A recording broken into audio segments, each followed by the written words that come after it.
Então, iniciando aqui, né, voltando aqui ao que nós estávamos ainda construindo, a discussão dos férmions massivos, né, sobretudo, né, no setor dos neutrinos que a gente estava discutindo. Então, nós tínhamos já falado sobre as massas de Dirac, né, então, só para recapitular rapidinho aqui, né, os termos, as massas, né, os tipos de massa fermiônica. Então, nós temos Dirac, então aqui nós temos setor left e setor right independentes. Um tipo de massa desse tipo aqui, left, right, left, onde o right é completamente independente do left, né? E as massas de Majorana. O termo de massa de Majorana nós tínhamos construído também, e ele envolve left. E aí, sendo férmio de Majorana, a gente se lembra dessa relação, né? Que a componente left, né, o conjugado de carga, é o conjugado de carga, componente right, né, e vice-versa, né?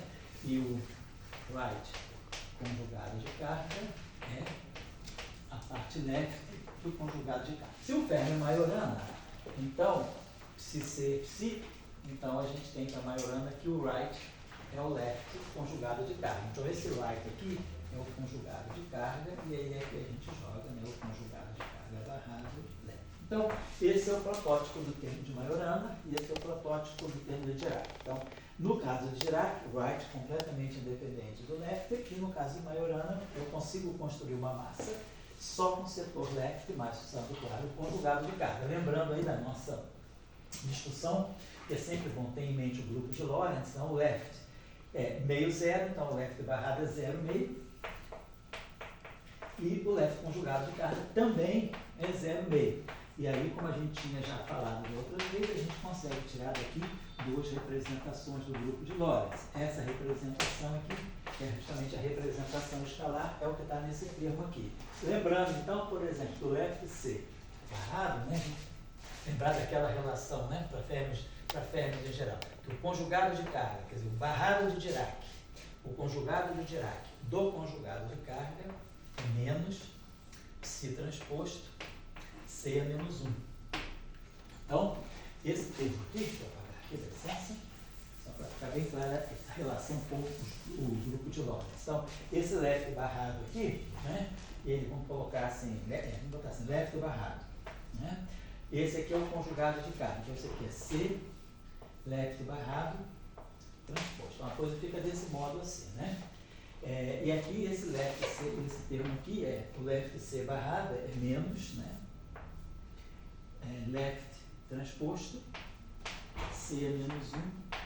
Quando eu estou colocando left, está significando que é um férmion left, né? Pode ser qualquer férmion, estou botando a notação genérica assim.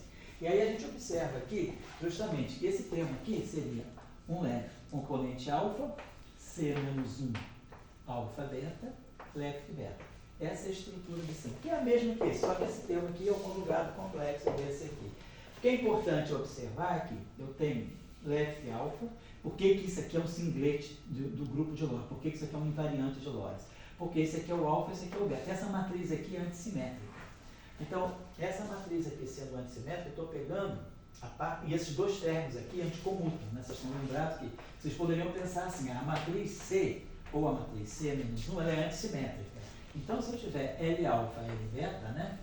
Isso aqui aparentemente é simétrico em alfa beta. Isso aqui é antissimétrico, então esse termo aqui seria, né, identicamente zero, mas não é isso. Por quê? Porque esses dois férmions aqui anticomutam. Então, os campos fermiônicos são anticomutantes. Então, esse termo aqui é antissimétrico em alfa beta. Então, eu tenho um antissimétrico com o antissimétrico, então não tem razão pela qual isso vai ser zero.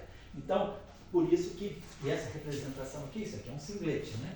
Aqui não tem nenhum índice sobrando, isso aqui é uma representação escalar, que é justamente o 0, 0.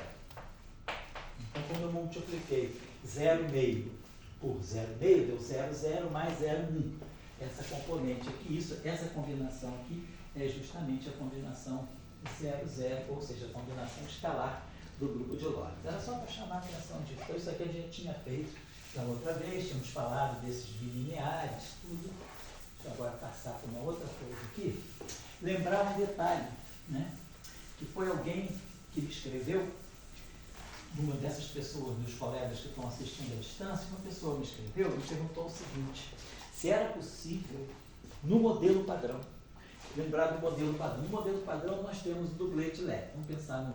Então nós temos o dublete, né, de SO2, o elétron left, campo do elétron left, e aí a gente bota aqui o neutrino left com o elétron left. Né? Claro, isso aqui vale para qualquer left. Eu posso pegar para o elétron com o neutrino, para o mu com o seu neutrino e com tal com o seu neutrino. Estou pegando aqui o exemplo só um protótipozinho do elétron que vale para qualquer outra ferro não carregado. Então nós temos esse dublete aqui de SO2. E temos o elétron right, que é um singlete de SO2, mas que tem carga, né? A lembrar da atribuição de carga no modelo padrão. Qual era a pergunta? É se no modelo padrão nós poderíamos gerar um termo de massa para o neutrino de alguma forma. Vamos ver então qual é a alternativa que a gente tem. Lembrando que no modelo padrão nós não temos neutrino right. Nós temos só neutrino left no dublete e os leptons carregados right. A mesma coisa vai acontecer com os quarks, né? A gente vai ter o dublete de quarks e sempre... E aqui sim, os quarks a gente vai ter right, U right, D right, C right, S right, T right, B right. Então a gente tem todos os quarks, a gente tem todos os left e todos os right. No setor de lepton não, só neutrino left. Não temos neutrino right. Então a pergunta é, de alguma forma, será que eu poderia formar um termo de massa para o neutrino? Então vamos lembrar o que acontece. Vamos lembrar das atribuições. Como é que a gente faz o acoplamento de Yukawa para gerar a massa do elétron? Então o que a gente faz é, a gente combina, vamos dizer, a constante de acoplamento de Yukawa para o elétron, isso vale também para o mu e para o tal. Tem uma réplica para o mu e uma réplica para o tal. Constante de acoplamento de Yukawa para o elétron, do mu e do tal. Vamos pegar só o elétron. E aí a gente pega esse elétron barrado aqui, esse dublete barrado, colocamos aqui o Higgs, vamos botar aqui o dublete de Higgs, aqui. Então isso aqui é um dublete de SO2, isso aqui é um dublete de SO2, então isso aqui pode dar um escalar. E aqui a gente coloca o elétron right. Então o que a gente tem aqui na verdade? Abrindo essa expressão, e o nosso, vamos lembrar, o nosso Higgs, né, ele é composto dessa forma. É um dublete de SO2, ele tem aqui um φ+, e aqui dois campos escalares num dublete, escalares complexos. Né?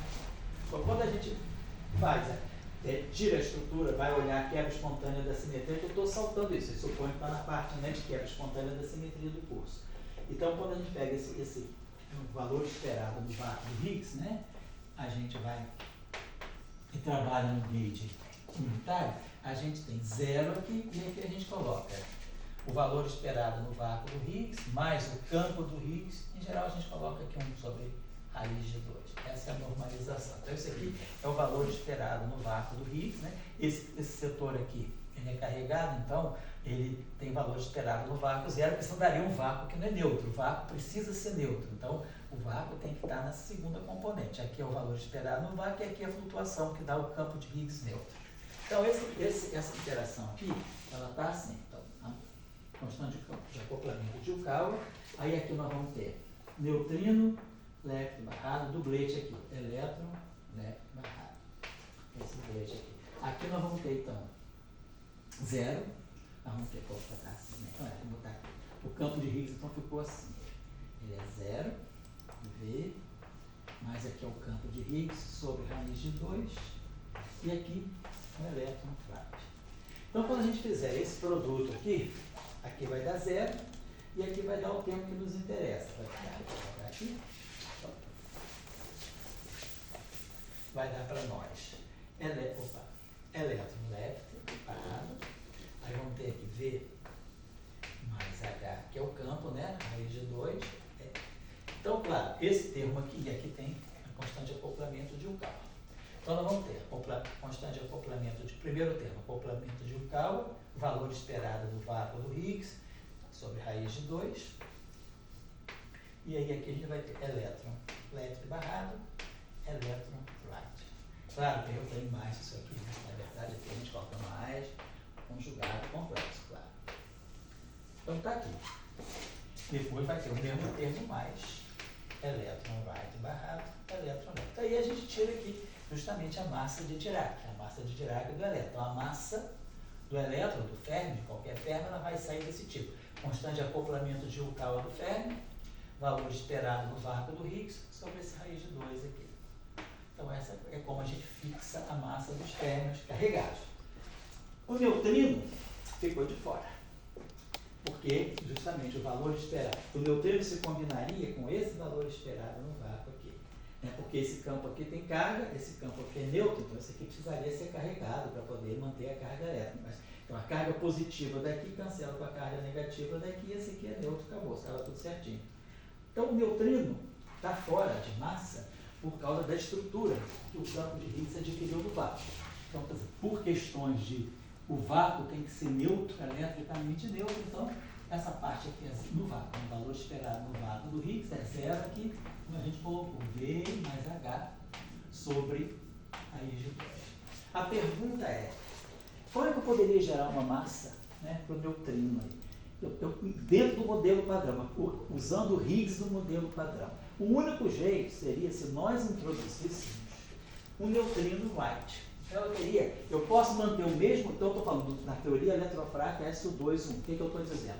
Na teoria eletrofraca SO2, 1, se eu quiser de alguma forma introduzir uma massa para o neutrino, eu posso, aproveitando esse mesmo Higgs aqui. Só que eu preciso então ter uma novidade, eu preciso introduzir um singlete, que é um neutrino right. Da mesma forma que a gente tem o elétron right, então a gente vai acrescentar aqui, deixa eu apagar tudo para não confundir agora. Nós vamos ter que acrescentar um neutrino right, poderia pensar nisso. Tá?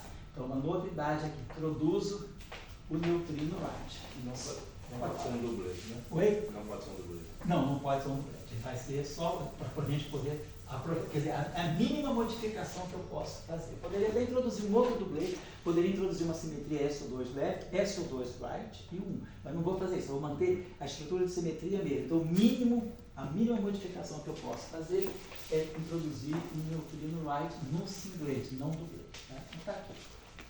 O que eu posso fazer aqui?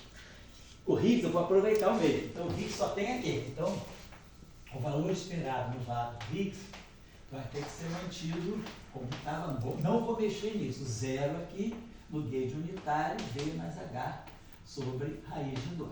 Tudo mantido. O que eu poderia pensar aqui? Eu poderia pensar em alguma coisa desse tipo assim. Uma constante de acoplamento, vamos colocar aqui para o neutrino do elétron, vamos colocar assim. Constante de acoplamento para o neutrino do elétron. Aí poderia pegar aqui o dublete left, que aí eu tenho um neutrino left aqui. Colocar aqui o Higgs, vamos pensar se isso vai ser possível, e colocar aqui o neutrino right. Poderia pensar assim, da mesma forma que eu coloquei aqui o elétron right, eu coloco aqui o neutrino right. Só que com essa estrutura aqui, com esse valor esperado no vácuo, vai dar de novo a mesma coisa. Esse left, quer dizer, isso aqui, introduzindo aqui, né, esse dublete aqui, não ficaria assim. Neutrino left barrado, elétron left barrado. O Higgs está aqui, o valor. O Higgs vai ser zero. Na verdade, deixa eu até tirar isso aqui. Esse aqui é o Higgs. O valor esperado no vácuo do Higgs é isso que eu tinha que ter escrito assim. O mais correto é isso aqui. O valor esperado no vácuo do Higgs é zero, V sobre raiz de 2. E isso aqui é o campo de Higgs, a flutuação em torno desse nível. Então, tá. Eu tinha colocado aqui o valor esperado, está errado. Com esse VH aqui não. O valor esperado no vácuo do Higgs é só o V, é o constante. Porque esse aqui é o campo do Higgs. O campo do Higgs, na verdade, né, ele vai ser o valor esperado no vácuo, vai ser isso aqui, mais a flutuação, 0, H sobre a raiz de 2. Aí juntando os dois dá isso que está aqui. Então isso aqui é a maneira correta de dizer. Bom, então aqui eu tenho 0, e aqui eu tenho V mais H sobre raiz de 2, neutrino right. Aqui não adiantou nada.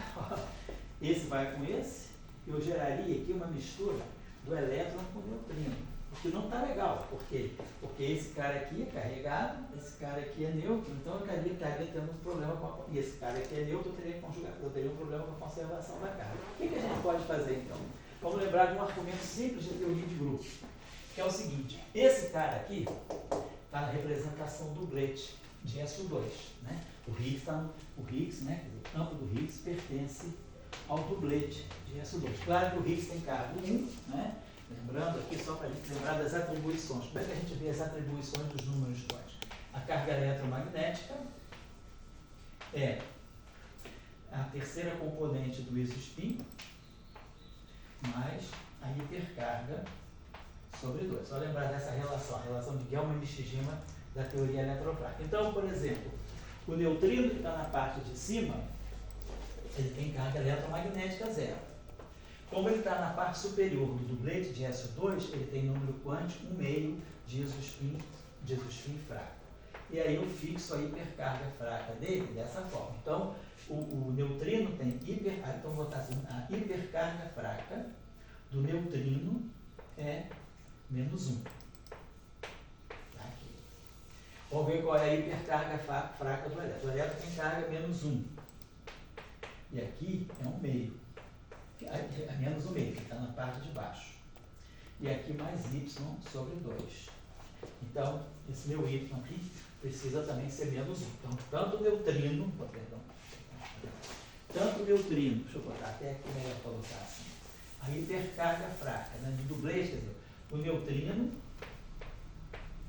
e o elétron tem a mesma hipercarga fraca, menos 1. Que aí fica menos meio aqui, né? Então, as duas cargas são iguais. Porém, vamos ver o neutrino right, o elétron right, qual é a carga dele? A carga eletromagnética dele é menos meio. Menos 1, perdão. A carga eletromagnética do elétron é menos 1. Como ele é um dublete, ele é um singlete de SO2, e 3 é 0, está num singlete. E aqui mais y sobre 2. Então, o elétron right, esse aqui é o elétron left e o neutrino left.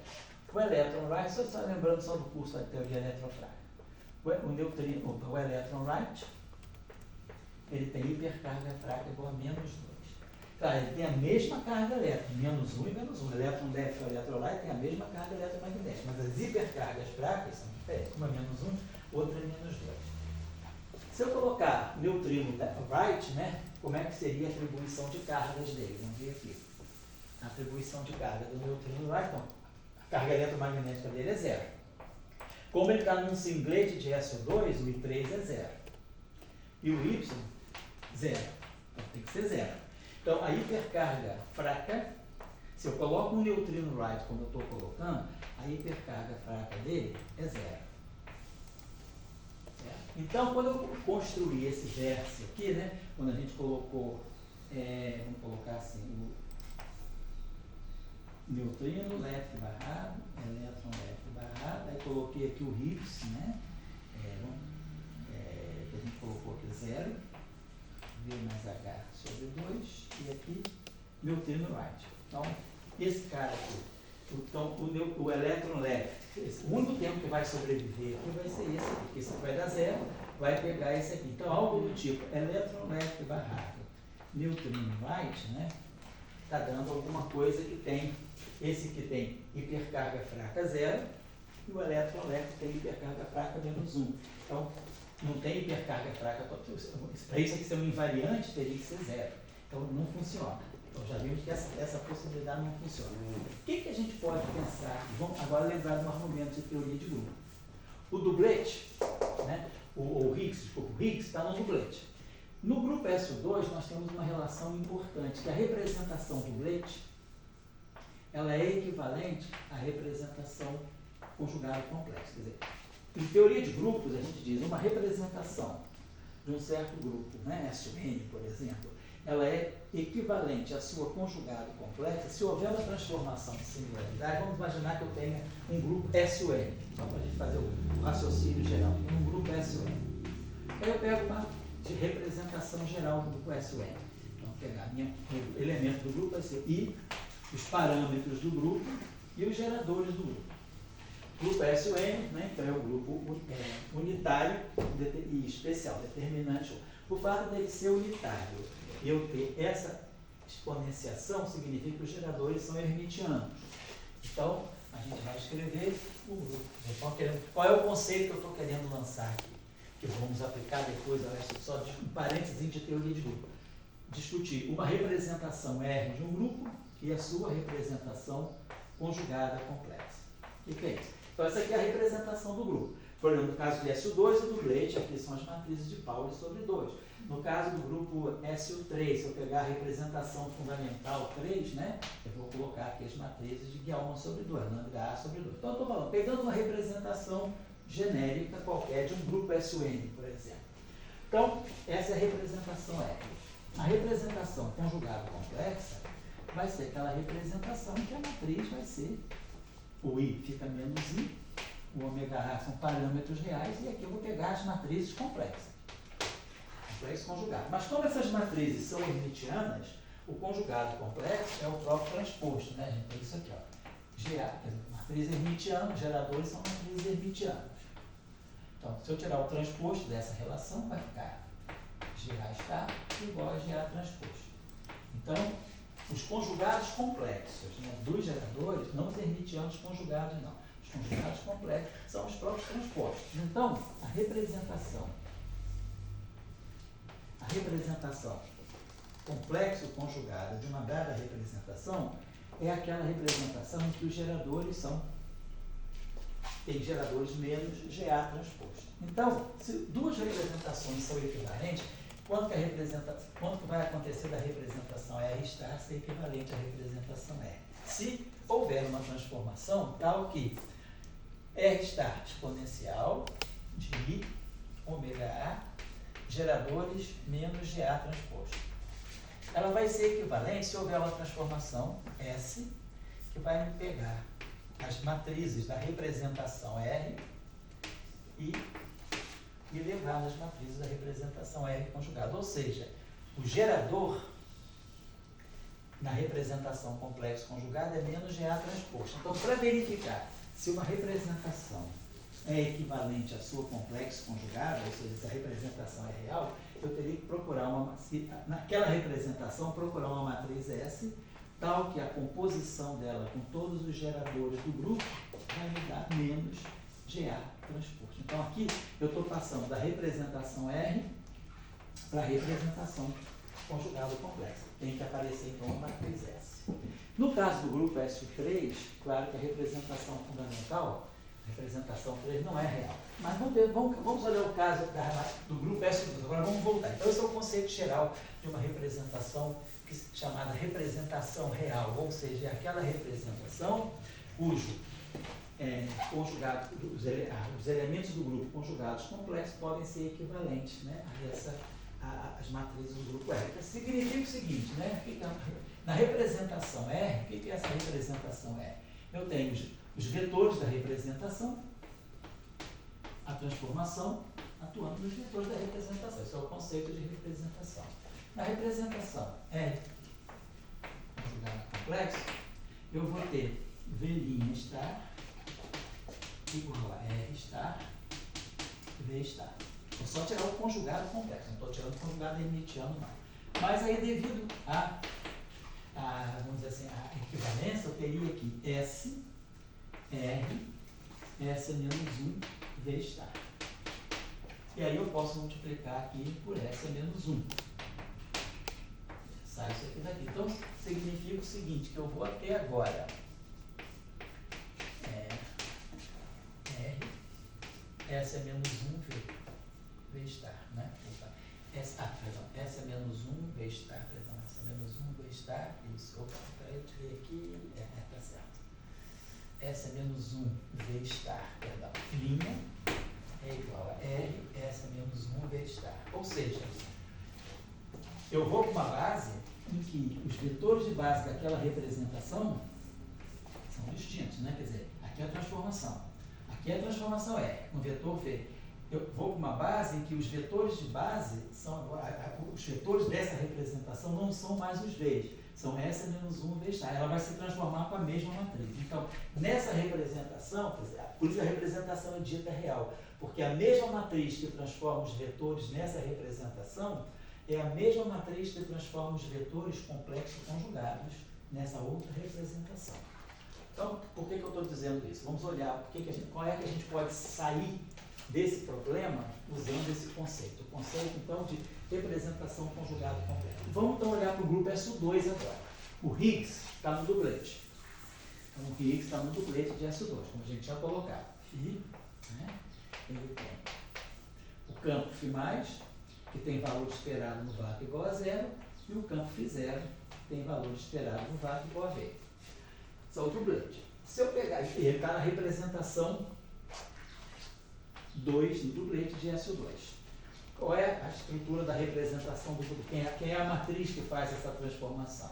É a matriz S de SO2 no dublete, exponencial de I, vamos dizer, geradores, ômega A, sigma A sobre 2, são as matrizes de Pauli. Então essa é a parametrização que a gente tem para as matrizes de SO2 na representação dublete, na representação bidimensional. Então os geradores são as matrizes de Pauli sobre 2. Se eu for para a representação conjugada complexa, como nós vimos, os geradores dessa representação, sigma A sobre 2, né, transposto, tem que haver eu tenho que ver se há uma matriz S que faz essa transformação aqui. Na representação conjugada complexa, as matrizes são, a matriz, aqui é a representação R, a representação conjugada complexa é essa aqui, com as matrizes menos transposto, essa é menos 1. Então, lembra que a gente fez isso, né? Quer dizer, as matrizes da representação R têm geradores de A. As matrizes na representação G está, R está, tem geradores menos GA transposto, porque os geradores são hermitianos. E aí, eu tenho que fazer uma ponte entre esses geradores e esses geradores por meio de uma transformação. Similaridade aqui. Só que no caso do SO2 são as matrizes de Pauli. Então, esse sobre 2 agora aqui é inconsequente para nós. Basta fazer isso aqui. Então, se houver uma matriz S que faz essa ponte, eu posso dizer que a representação 2 de SO2 é equivalente à representação 2 de K. Isso eu tenho que verificar. Pergunta, será que é? Então vamos ver. As matrizes de Pauli. A matriz sigma x é simétrica, então. 0, 1, 1, 0. Então ela é simétrica. Então aqui eu vou ter, vamos colocar assim, S a menos 1 sigma A igual a menos sigma A transposto S a menos 1. Então, como essa matriz aqui é simétrica, então eu posso dizer que eu tenho o contrário, se eu quiser. Deixa eu fazer uma outra para fazer o contrário. Vou multiplicar a direita por essa. Então eu vou ter sigma A vezes S igual a S menos sigma A transposto. Estou multiplicando a direita por S e a direita por S. Então, como a matriz sigma 1, sigma x, ela é simétrica, então essa matriz aqui vai anticomputar com sigma x. Então, S sigma x, vamos botar por sigma x com S dá zero. Por quê? Porque a matriz sigma 1, a matriz sigma x é simétrica. Então, o transposto dela é ela mesma. Então, tem um sinal menos aqui. Então, elas anticommutam. A matriz sigma y é simétrica, é antissimétrica. Então, esse cara aqui é menos sigma y, vai ficar um sinal mais. Então, ela comuta. Então, sigma y comuta com a matriz S. Então, eu tenho que procurar uma matriz que comute com sigma y, anticomute com sigma x. E se eu pegar a sigma z, ela é simétrica, então o sinal menos persiste, então eu vou ter o anticomutador de sigma z com S igual a zero. Então, qual é a matriz que anticomuta com sigma z, anticomuta com sigma x, mas comuta com sigma y? Alguma matriz que vai ser proporcional ao próprio sigma y. Sigma y anticomuta com sigma x, sigma y anticomuta com sigma z e sigma y comuta consigo próprio. Como ela é puramente imaginária, a gente pode pegar uma matriz real, assim, eu posso pegar essa matriz aqui, I, sigma y, que é 0, 1, menos 1, 0. Então, essa matriz aí, ela faz a ponte das duas representações. Então, como a gente viu, né, os vetores, né, se eu estou trabalhando com esse vetor φ aqui, ele está na representação meio zero. O que é que nós temos visto? Que os vetores S é menos 1, V estar, são os vetores da representação conjugado complexo. Então, se eu pegar esse Higgs aqui, né, Então eu sei que esse Higgs aqui se transforma na representação 2. Se eu pegar agora esse Higgs aqui, S é menos 1 vezes φ estar, onde S é aquela matriz ali, então esse vetor aqui também está na representação do Bled. E esse vetor aqui, né, então esse vetor aqui eu vou definir, vou chamar isso aqui de um φ2, também está na representação do Bled. Então o conceito que nós usamos aqui é que para SO2, né, a representação do Bled é equivalente à representação conjugado complexo. Então, se φ é o vetor da representação bidimensional de SO2, esse vetor aqui, esse vetor aqui vai ser um vetor da vai também estar na representação 2, porque ela é automaticamente autoconjugada. Então, a novidade aqui é a seguinte: eu posso manter a simetria SO2 da mesma forma que nós tínhamos o seguinte, deixa eu escrever aqui. Nós tínhamos aqui a constante de acoplamento de Yukawa do elétron, então nós colocamos aqui o doblete do elétron barrado, o Higgs e aqui o elétron right. Então daqui saiu a massa do elétron, com aquela representação do Higgs aqui, tendo o valor esperado no vácuo zero aqui, e aqui tendo um valor V sobre raiz de 2. Então aqui sai a massa do elétron. Nós temos visto isso ainda agora. Agora, esse campo aqui, onde esse S é menos 1, a nossa matriz S era 0, 1, menos 1, 0, a gente mostra que essa matriz aqui, atuando no conjugado complexo do Higgs, mantém o Higgs na representação 2. Então, esse campo está na representação 2 de SO2. E esse também está na representação 2 de SO2, nós mostramos por construção. E esse S é menos 1, essa é nossa matriz S, era π sigma y.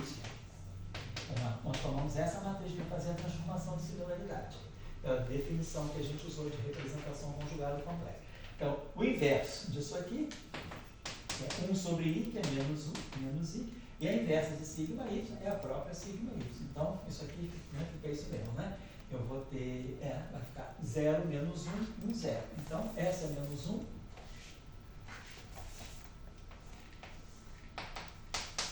0, menos 1, 1, 0. Se eu multiplicar, aqui dá 1, 0, né? Então tá legal. Então, esse objeto aqui, esse campo aqui, 0, menos 1, 1, 0. Atuando em φ estar, ou seja, vou colocar aqui φ mais conjugado complexo. φ0 conjugado complexo.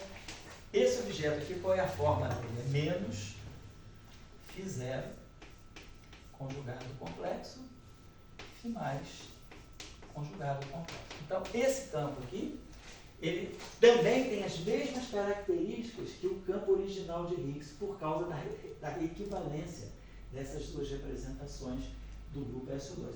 Por que isso é importante? Vamos ver. Então, esse campo aqui se transforma sobre SO2 da mesma forma que o campo aqui se transforma. Então, eu posso agora, sem quebrar a invariância SO2, eu posso escrever esse acoplamento aqui. Vou colocar aqui um Y, que agora vai ser a massa do neutrino, do elétron, vamos colocar assim, constante de acoplamento de Yukawa para o neutrino do elétron. E aí aqui eu vou colocar L barrado. Aí, só que agora, em vez de eu colocar o φ, eu vou colocar aqui o nosso φ2. Né? Lembrando que o φ2 nosso é isso aqui, é aqui. S é menos 1, φ estar. É esse campo aqui.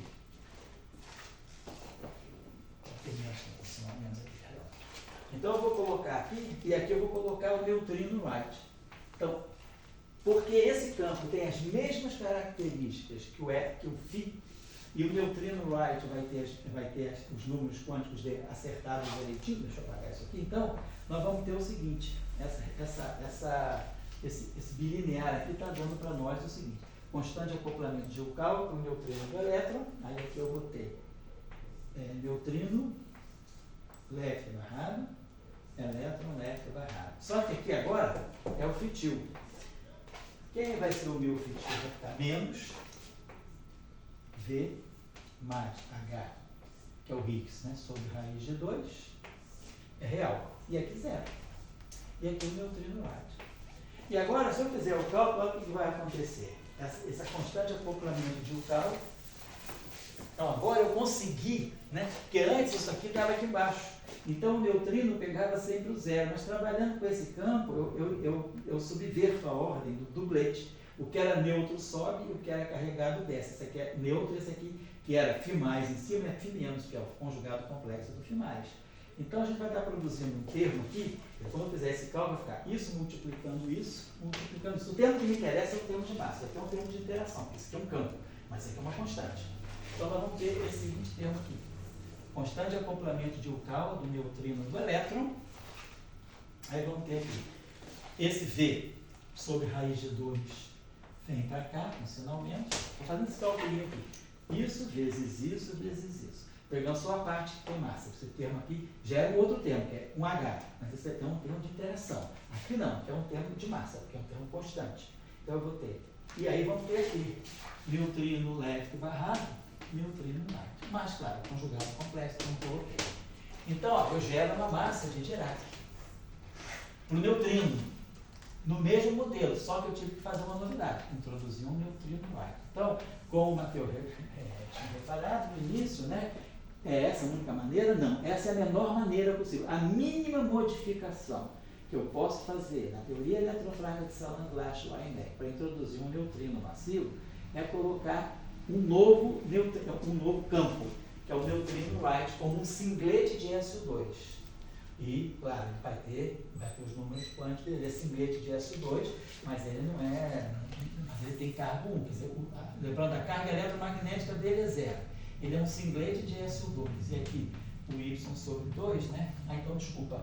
Ele vai ser neutro também, sobre a hipercarga. Então, dá licença aqui. Então, ele vai gerar esse vértice aqui. Vai gerar, desculpa, esse termo de massa. Então, isso aqui vai fazer o papel da massa do neutrino do elétron. Isso valeria para os outros férmions também.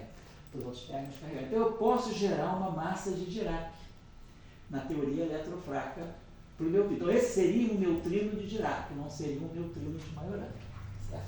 Então, é possível fazer isso, né? Mas, digamos, é a modificação mínima que eu posso fazer, mas não é o que se faz em geral. Pode falar. A conservação da hipercarga, como é que funciona mesmo? A conservação da hipercarga vai funcionar assim. Quando eu pegar, vamos ver aqui. Aqui nós estamos separando. Então, o neutrino left barrado, vamos ver qual é a. Peraí. O neutrino left. Deixa eu ver aqui. A hipercarga dele. Então a gente tinha zero, né? Que a carga do neutrino é zero.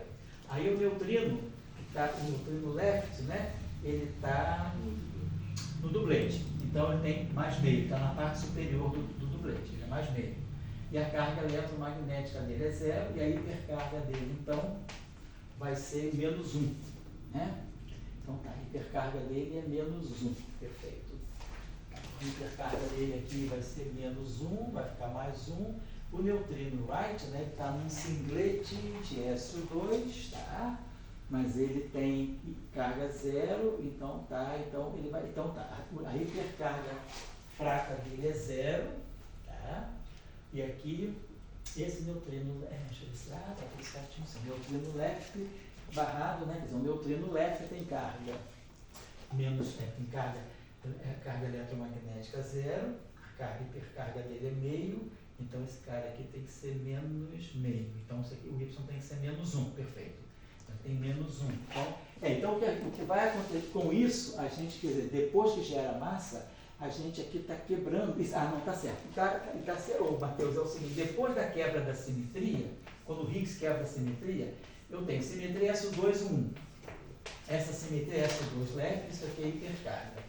Quando o neutrino, o Higgs, quebra a simetria, eu quebro SO2, eu quebro o 1. Mas me sobra o 1 eletromagnético. Então, do ponto de vista eletromagnético, esse é neutro, esse é neutro. Então, a tua pergunta é muito sensata, porque eu quebro, porque se a gente olhar aqui, esse aqui tem hipercarga fraca mais 1, e esse aqui é 0. Então, estaria dando uma hipercarga fraca. Eu quebrei a simetria, o 1. Mas eu quebrei essa simetria, o 1, a simetria, o 1 da hipercarga. mas eu não quebrei a simetria eletromagnética. Porque depois que o Higgs entra em ação e quebra a simetria, eu quebro SO2, quebro 1, mas não quebro essa combinação. A carga, o que sobra para nós no final do dia é essa carga eletromagnética, que é essa superposição. É a componente, a terceira componente do isospin fraco, mais a hipercarga sobre 2. Então, essa combinação de geradores, né, quer dizer, SO2 é quebrado? Sim. O 1 é quebrado? Sim. Mas essa carga de SO2 com essa carga, o 1, se combina para dar uma carga conservada eletromagnética. Então, está acontecendo aqui. Certo? Então, eu quebrei o 1 da hipercarga fraca. Eu quebrei a hipercarga fraca, mas não quebrei a carga eletromagnética. Isso significa que a oscilação dos neutrinos não necessariamente significa um modelo além do modelo padrão físico? Não, a oscilação do neutrino significa um modelo além do modelo padrão, sim. Isso nós vamos ver na próxima aula, na quarta aula. Esse termo não vai resolver tudo? Não, esse termo aqui, eu só fiz, aqui, vamos dizer assim, o que eu fiz aqui foi só, vamos colocar assim, um exercício.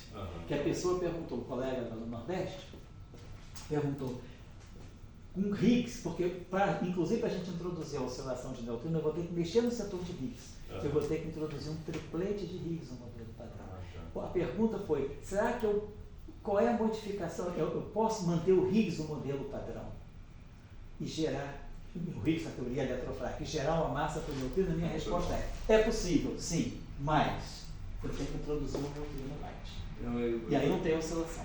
Foi mal, realmente, porque eu ia perguntar isso agora, por que você estava falando de novo Higgs? Né? Exato, eu tenho que introduzir um novo Higgs. Vamos ver depois que a gente vai ter que introduzir um triplete de Higgs. Né?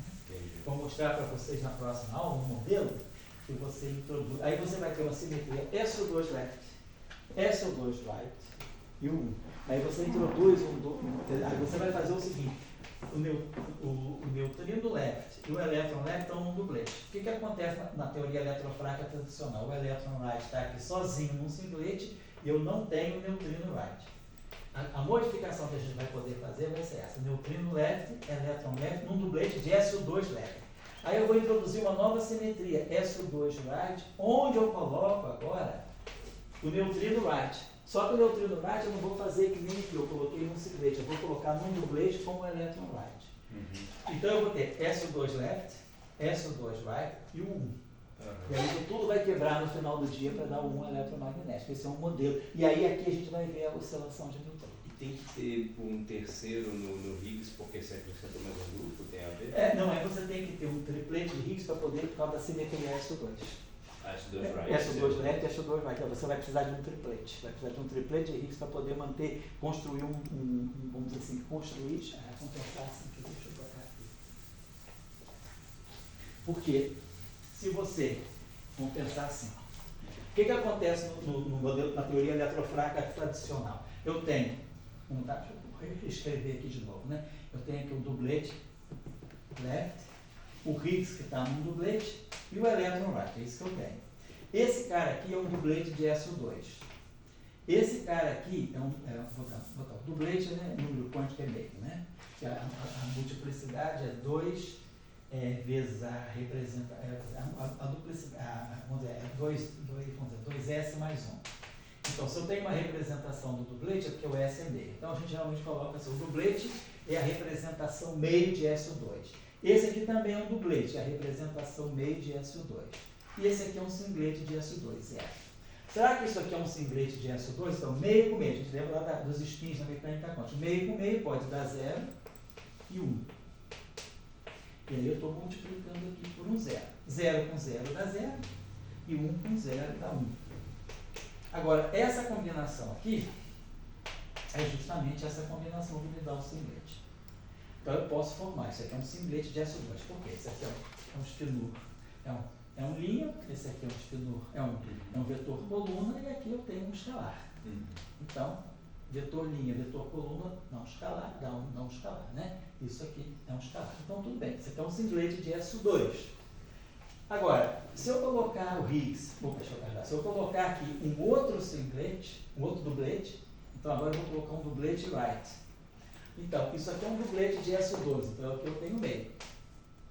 Esse aqui é um outro dublete do outro SO2, então eu tenho também um meio.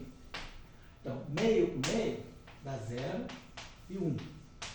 Então, o único jeito de eu tirar agora, se eu colocar isso aqui na representação meio, 0 com meio dá meio, e 1 com meio dá meio e 3 vezes. Eu não consigo tirar um singlete, não consigo tirar um 0. O único jeito é eu colocar 1 aqui, porque 0 com 1 dá 1. Mas 1 com 1 dá 0, 1 e 2. Aí eu posso selecionar o 0. Então, eu vou precisar de um triplete de SO2 para poder depois fazer essa ligação, que a gente vai ver depois. Então, você pode, aí você sim, tem que modificar o setor de Higgs. Quer dizer, se a gente introduz, né, uma simetria, a gente vai alargar, estender a simetria com SO2 left, SO2 right e o 1 da hipercarga. Então aqui eu botei neutrino left, elétron left, neutrino right, elétron right, e aí com isso eu vou precisar de um triplete para poder formar. Tá? Certo? Obrigado. Nada.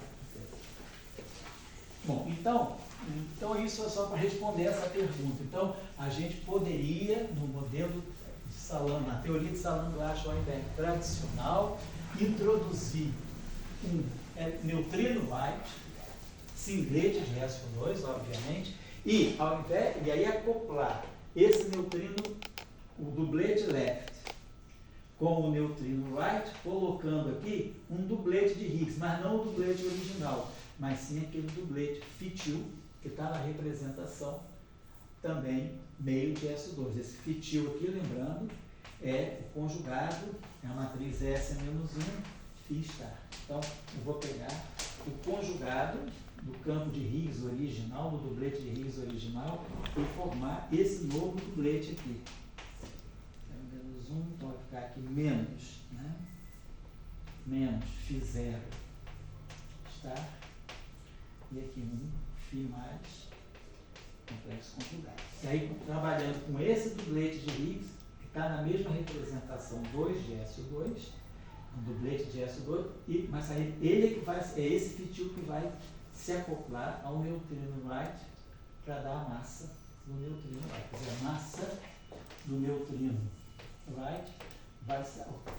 neutrino right vai sair do tipo a constante de acoplamento de Yukawa do neutrino right vezes o valor esperado no vácuo de Higgs. Certo? Então essa aqui seria o caso. Só para chamar a atenção. Então, basicamente isso aí está colocado. Depois a gente, na outra vez, a gente pensou no seguinte, vamos pegar 3 tipos de ferro. Um triplete, então a gente pegaria um fermium left, que eu chamei, não sei se, se left, outro fermium left, que eu chamei de zeta left, e um fermium right, que eu chamei de key right. Então tem 3 famílias de ferro. Não estou nada de, nenhum deles é triplete, dublete, nada. Então, tem um campo, simplesmente, um único campo left, um único campo de violet, então isso aqui é a representação meio zero do grupo de Lorentz. Esse aqui também é a representação meio zero do grupo de Lorentz, e esse aqui na representação zero meio do grupo de Lorentz, claro que é equivalente a 1 meio zero estável. Então tem 3 ferros, né? Então eu posso formar massas aí. Então, por exemplo, um lagrangiano, né? Tipo massa que eu posso formar aí, eu posso formar com cada left uma massa de Majorana. Então eu posso colocar aqui, sei lá, um parâmetro assim, vamos chamar μ1, e aí eu vou colocar o psi left barrado que left conjugado de carga, mais psi left conjugado de carga barrado psi left. Formei uma massa de Majorana. É possível formar essa massa para esse cara. Posso formar uma massa separada para o zeta. Então, vou até colocar aqui o psi melhor. Vou pegar aqui agora uma massa mi-zeta. Mesma coisa aqui. Isso aqui é uma massa legítima de Majorana. Zeta left barrado, zeta left conjugado de carga, mais zeta left conjugado de carga barrado, zeta. Nós tínhamos visto que esse cara aqui é o conjugado complexo. Lembrando dessa relação. Sempre que a gente tiver alguma coisa, tivermos dois, vamos dizer assim, algo, vou pegar aqui, algo do tipo aqui. Isso, né? Deixa eu pegar o conjugado. Se eu pegar. Não. É só tirar o barrado disso. É só colocar isso com isso, tirar para jogar o completo, para formar uma coisa real, preciso jogar o conjugado barrado. Barro esse aqui fica sem barro. Perfeito. Então agora eu posso também gerar, se quiser, uma massa mista. Eu posso colocar aqui um parâmetro mi, xi, zeta, formar uma massa de Majorana desse tipo aqui. Mi, xi, zeta, que vai ser xi, left barrado, zeta, left conjugado de carga. Mais zeta, left conjugado de carga, xi, left. São cargas. Isso aqui é uma massa de Majorana. Só que é uma massa de Majorana misturando os dois férmions agora, né? Claro, isso aqui é o conjugado complexo disso está aqui. Então, isso aqui é um número, isso aqui é um real. Isso aqui é uma coisa, vamos dizer, uma massa real. Então, tá legal. Eu posso, né, fazer isso. A pergunta é, será que eu poderia fazer? Será que é preciso gerar um termo que seria o contrário? Se ele fosse assim, ó. Zeta left barrado, xi left conjugado de carga, mais xi left conjugado de carga barrado, zeta left, que é diferente do que está aqui. Né? Esse cara aqui, né? Então, mas o que a gente pode mostrar é o seguinte, quando eu tenho essa combinação, né? Lembrar que a gente aprendeu aqui nas aulas, eu acho que na aula 2, né? Que se eu pegar dois férmions quaisquer, psi, qui, né? Isso, psi barrado qui, né? Isso, exato. Eu posso mostrar sempre que isso aqui é igual a qui conjugado de carga barrado, psi conjugado de carga. Então, lembra que a gente demonstrou esses tipos de relações? Se eu pegar esse bilinear fermiônico, depois da conjugação de carga, é só trocar. Ó. Por exemplo, se eu pegasse esse aqui, psi barrado, gama mi, qui, a gente pode mostrar que isso é menos qui conjugado de carga barrado, gama mi, psi conjugado de carga. Então, essa combinação é simétrica na troca e essa aqui é antissimétrica. Então, eu posso pensar o seguinte, que alguém poderia dizer assim, você gerou esse termo misto, mas por que não gerou esse? Colocando o zeta na frente, que é diferente desse termo. Esse aqui, mas aí a gente faz aquela história. Isso aqui, usando, isso aqui é barato, né? Usando esse resultado aqui, eu posso trazer esse aqui, conjugado de carga na frente, mas o conjugado de carga do conjugado de carga é ele mesmo. E trazer esse aqui, conjugado de carga. E a mesma coisa eu vou fazer aqui. Esse aqui eu trago conjugado de carga, e esse aqui vem para cá, conjugado de carga do conjugado de carga, que é esse termo aqui. Então, esse termo aqui já está incorporando esse termo. Então, basta escrever esse como termo misto. Então, eu tenho esse termo. Então, tem três termos de massa de Majorana. Puramente xi, puramente zeta, e aqui um termo misto, né, de xi com zeta. E depois, agora, eu posso introduzir termos do tipo Dirac. Eu posso, por exemplo, introduzir aqui um mi, que multiplica aqui um mi xi, qui, então que vai ser xi left barrado, qui right, mais qui right barrado, xi left. Posso introduzir esse termo aqui, né? Isso tá legal. E eu poderia pensar, e se eu quisesse fazer o contrário? Bom, tá certo, só tem essa possibilidade, que esse aqui é left e aqui é right. E o outro termo também, posso introduzir um terceiro termo, que seja quinto termo, que vai ser esse termo misto aqui, o mi do zeta com o qui, que vai ficar zeta left barrado, qui right, mais qui right barrado, zeta left. E claro, agora eu posso introduzir uma massa de Majorana só para esse right aqui também. Eu posso introduzir uma massa de Majorana que vai ser mi só para o qui. E aí vai ficar qui left é qui right barrado, qui right C, mais qui right C barrado, qui right. Então tem 6 termos possíveis, né, de massa para esses férmions aqui, né? Quer dizer, eu fiz puramente Majorana para o xi, puramente Majorana para o zeta e o Majorana misto para o xi com zeta. Aí fiz um Dirac misto de Xi com right, um Dirac misto de zeta com Qi, né?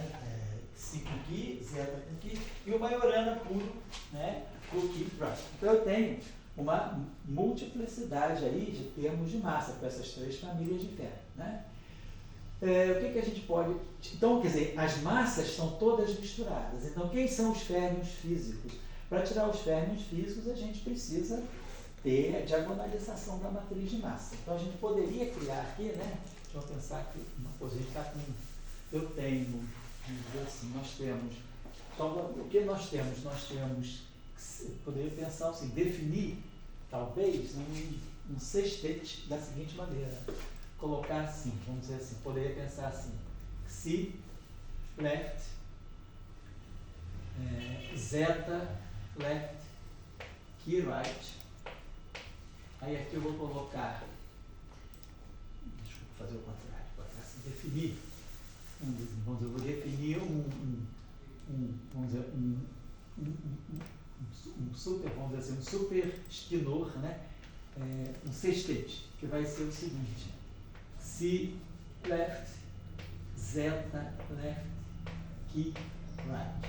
Aí aqui eu vou ter Xi, left, C. Zeta, left, C, Qi, right, C. Isso aqui é conveniente. Porque se eu escrever isso aí, eu tenho esse sextete aqui. Eu poderia colocar a coisa da seguinte maneira. Escrever os termos de massa, assim, esse psi barrado, que é um vetor linha, né? Com 6 elementos. Aqui uma matriz 6 por 6 e aqui o psi, um vetor coluna de 6 linhas. Eu poderia escrever essa estrutura, eu acho que desse modo aqui. Vamos ver o que acontece. Então, essa seria a ideia. Porque eu preciso agora combinar esses termos para ver quais são os altos valores de massa, porque as massas estão todas misturadas. Essa massa aqui é uma massa de Majorana por Xi, mas essa massa aqui é uma massa de Majorana por Xi com zeta.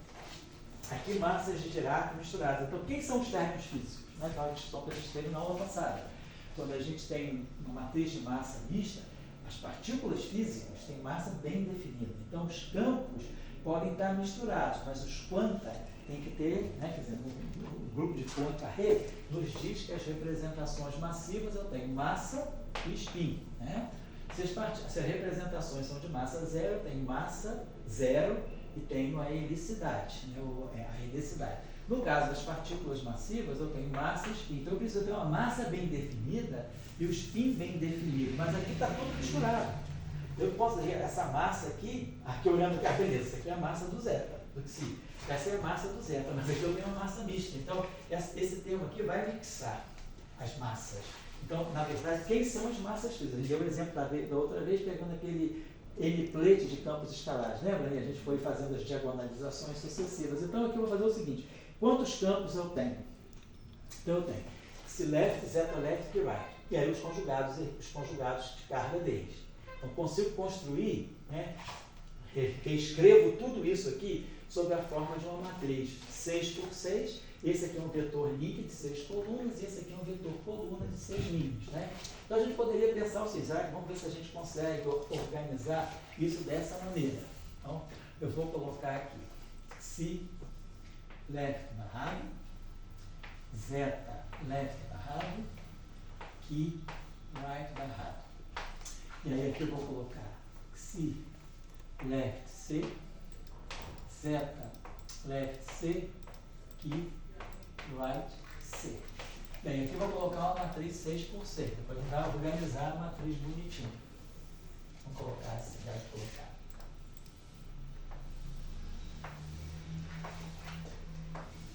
Um, dois, três, quatro, cinco, seis.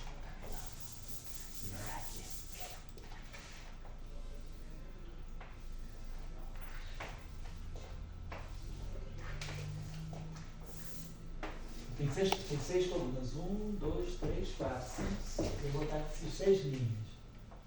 Uma linha, 2, 3, 4, 5. 1, 2, 3, 4, 5, 6. Então, eu vou ter uma matriz 6 por 6 aí. E aqui eu vou ter Xi left, zeta left, key right, C left, C, zeta left, C. Esse exercício aqui, vamos colocar assim, né? É um exercício meramente, vamos dizer, teórico, né? Não estou falando de uma física concreta, que é só para a gente ganhar destreza, familiaridade para mexer com essas coisas. E depois, quando a gente for introduzir o mecanismo do si só, que é, vai ter eu vou ter uma massa de Dirac misturada com uma massa de Majorano e diagonalizar a matriz. Essa matriz tem a mesma coisa, tem massas de Majorano e tem massas de Dirac. Então, quando eu acoplar psi left barrado com psi left barrado com psi left não tem, então esse termo aqui é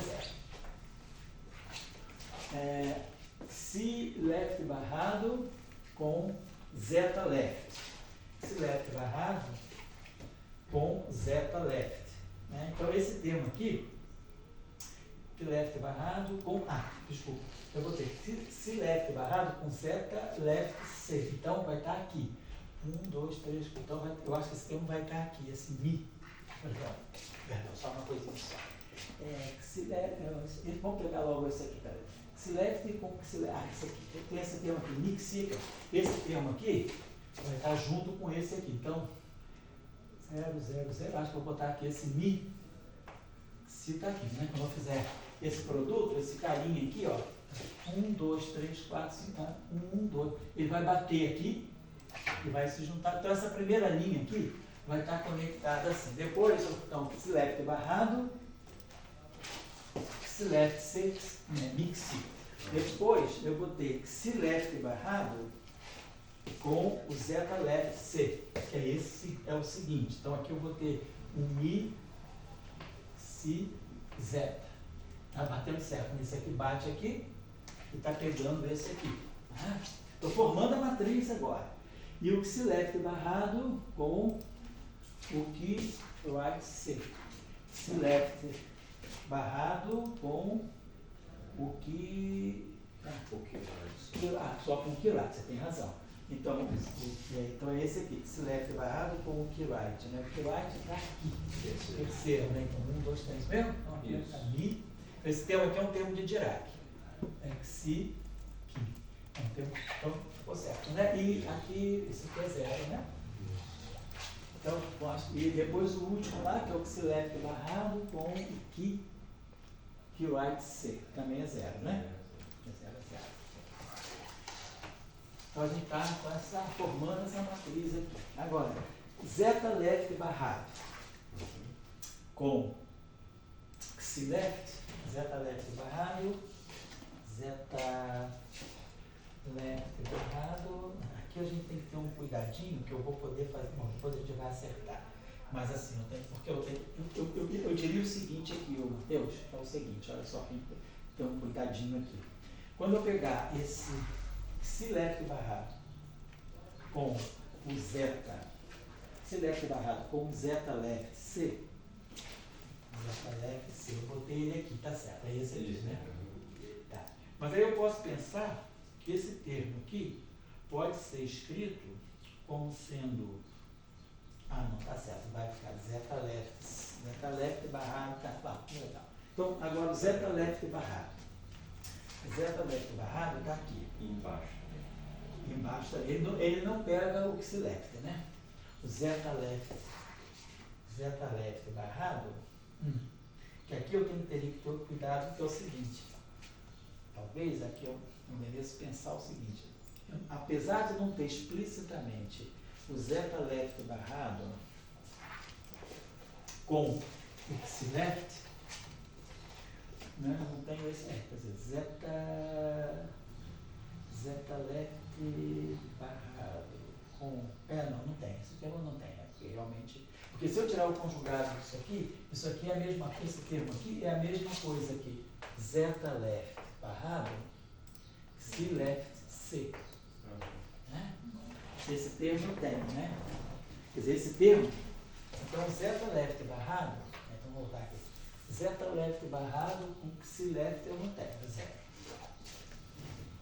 Aí depois, zeta left barrado com zeta left, eu também não tenho. Tem que ser com C. Aí zeta left barrado com key right. zeta left barrado com que right. Então eu tenho, né? Então mi, si, zeta, i. Perfeito.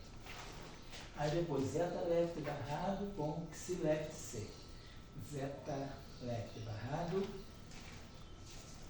com xi left c. Esse eu teria aqui, porque eu teria, ó, esse termo aqui, isso aqui é igual a zeta left barrado xi left c, por aquela propriedade de troca de estimor. Então, zeta left barrado, né, xi left c, eu tenho, então, zeta left barrado, esse aqui, com xi left c. É esse termo aqui. Então, é o mi. Ele vai ser contado duas vezes, então. É isso que eu estou vendo. Eu estou vendo que ele vai ser contado duas vezes, né? Ele, aqui está dando o mi, né? Xi zeta, não é isso? Isso, que está em cima ali também. Aqui está em cima também. Tá legal. Depois o zeta left barrado com o zeta left barrado com zeta left c. Então, zeta left barrado com zeta left c. Que é esse mi zeta, né? Esse mi zeta está aqui, certo? E depois zeta left barrado com que right c. Zeta left barrado com que right c. Isso não tem. Não quero até marcar os dois aqui. Então tá certo. Muito bem. E agora o que right barrado. Então, que right barrado, ele vai ter que right barrado, que right barrado com zeta left. Que right barrado com zeta left. Não, com xi left, né, que é o primeiro, né? Com xi left. Xi right barrado, vou botar aqui, xi right barrado com xi left, né? Isso eu tenho, né? Aí esse é mi. Psique, exatamente, psique. Depois, xi right barrado com zeta left. Xi right barrado com zeta left. Então, zeta aqui. Depois, xi right barrado com xi right. Esse não tem, tem que ser o C. Temos de melhorar, né? Esse aqui não consigo. Xi right barrado, né? Com xi right C. Pode ser com xi right, exato. Depois, xi right barrado com xi left C. Então, xi right barrado. Esse aqui, né? Xi right barrado com xi left C. Xi right barrado. É esse aqui, né? Xi right barrado com xi left C, né? Também não tem, também né? não tem. E mesmo que eu usar os conjugados de carga, vai ficar tudo barrado. Então, não tem. Depois. A mesma coisa, que agora é o zeta ali. Xi right barrado, agora com O zeta. o zeta left. Também não tem, né? Mesma coisa. E depois o xi right barrado com Esse xi right C. Xi right barrado com xi right C. Então, tem um C, né? Tá certo. Agora, xi left C com. Então vai ficar xi left C com xi left. Esse não tem também. Xi left C com xi left não tem, né? Esse left, ó. Xi left C com xi left. Ali no primeiro ali, ó. Mas aí tem que ter um barrado, né? Ah, deixa eu ver aqui. Mas vamos ver aqui, mas você tem razão. Xi seria xi left C com. Ah, é verdade. Com xi left, né? Não tem, né? Não tem. Não tem, é zero. Aí, xi left C com zeta left. Xi left C também não tem, né? Xi não tem, tem sempre ter um barra, né? Xi left C com. Exatamente, então também é zero. Xi left C com o. Que também não tem que ter um barrado, tem que ser barrado, né? Agora, xi left C com. Eu acho que eu esqueci. Perdão, pessoal. Que aqui tinha que ser tudo barrado. É porque o primeiro escritor é barrado. E o segundo, desculpa, eu tenho amarelo. Perdão. Quem estiver assistindo o curso, peço perdão, está errado. Que eu esqueci. Aqui tudo é barrado. Tá certo, de novo, né? Não percebi não. Peraí, a gente se enganou. Então, linha 1, linha 2, linha 3, linha 4. Vou ter passado só com duas famílias, não com 3. 1, 2, 3, 4, 5, 6, tá certo. Agora vamos lá. Coluna 1, 2, 3, 4, 5, perdão, pelo amor de Deus. Então, xilef barrado com xilef. Mas continua igual, eu acho, né? Aqui, essa parte aqui ficaria toda igual, né? Que é o 0 no início, né? 0, isso, né? Xilef barrado com quilef também, né? Xilef barrado com quilef. Com zeta left, né? É com zeta, perdão. Com zeta left, né? Então, xilef barrado com zeta left também Seria tem, né? também não tem. Seria xilef. Agora, esse aqui seria xilef, também não tem. Zero, esse aí não dá certo. Aí, xilef barrado com quirite. Tá? Xilef barrado. Ali embaixo. Né? Aqui tem, né? Xilef barrado com quirite. Aí aqui começa. Mi, xi, qui. Tá certo. Aí depois, xilef barrado com qui, xilef c. Xilef barrado, aí tem o mixito, né? Isso. Perdão, pessoal, que chato. Zeta left C. Aí depois xilef barrado Tem com aqui, zeta left c, né?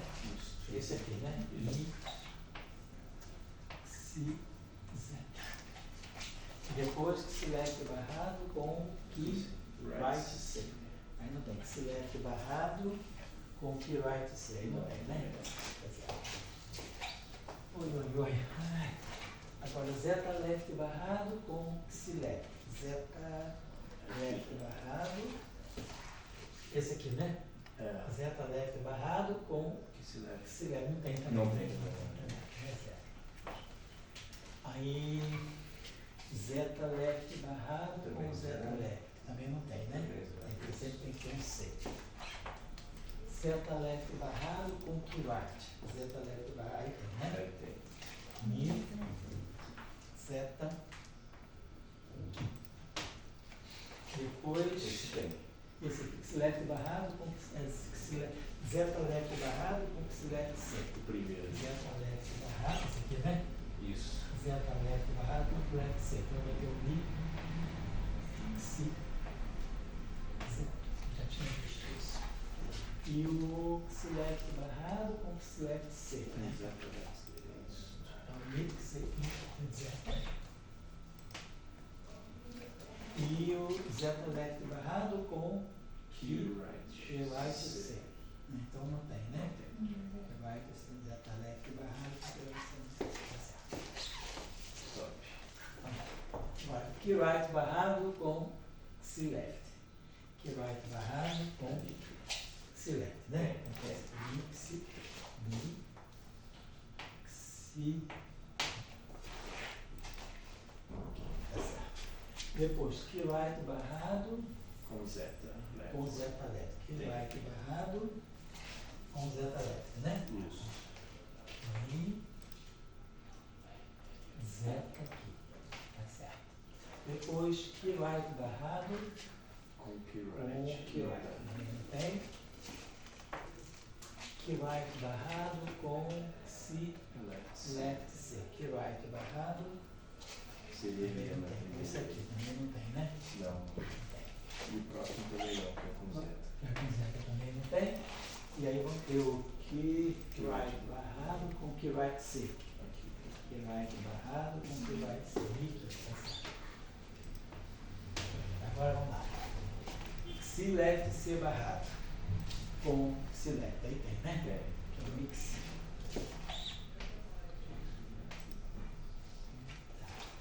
Aí é C left C barrado com zeta, né? C left, né? Isso, C. esse. É que esse aqui não estaria C barrado com zeta, porque ficaria mix, Isso. mix zeta.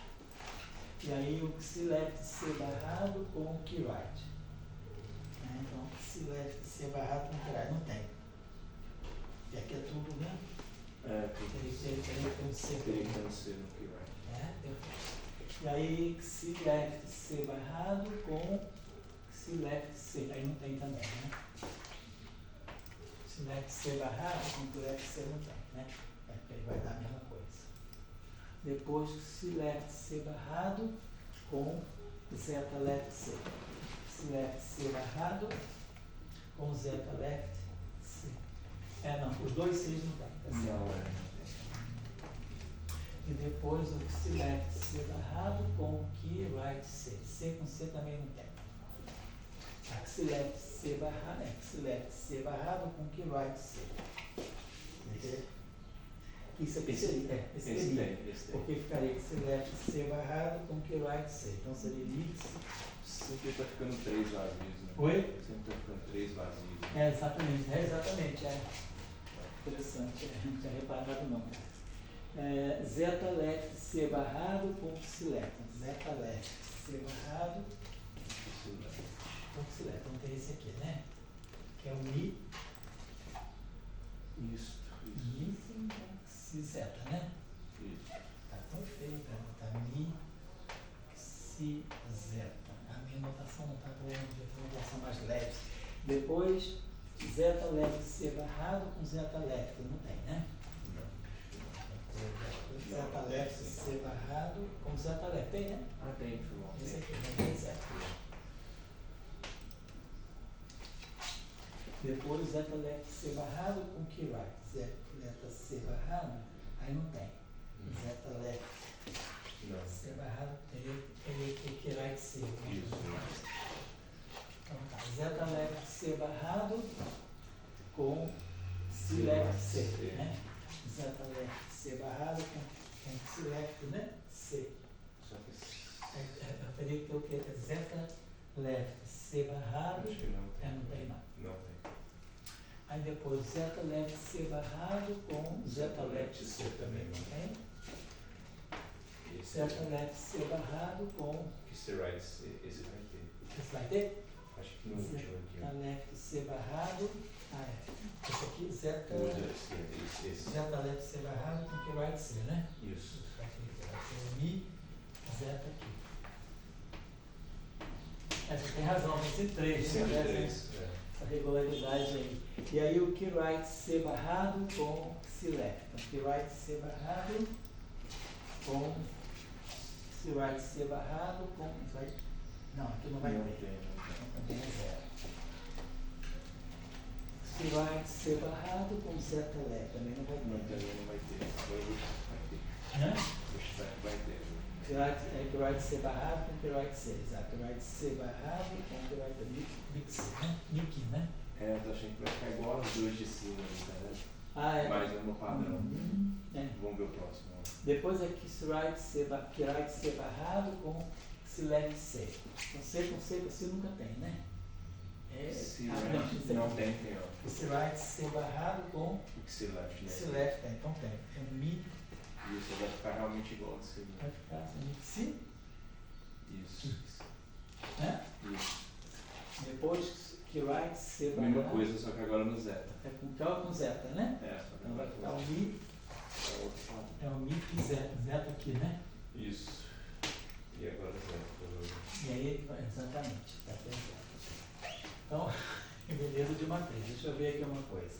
Então a gente tem uma matriz que a gente tem que a gente agora tem essa matriz 6x6 aí, depois a gente tem uma estrutura mais simples aqui. Espera aí. Vamos já ter esse pedacinho 3x3, esse pedacinho. O que está acontecendo com esse pedacinho aqui? Vamos ver aqui. 3x3. O que eu acho que a gente poderia fazer, quer dizer, aqui a gente tem essa, perdão, a gente teria 3, 2, essas submatrizes, talvez, 3x3.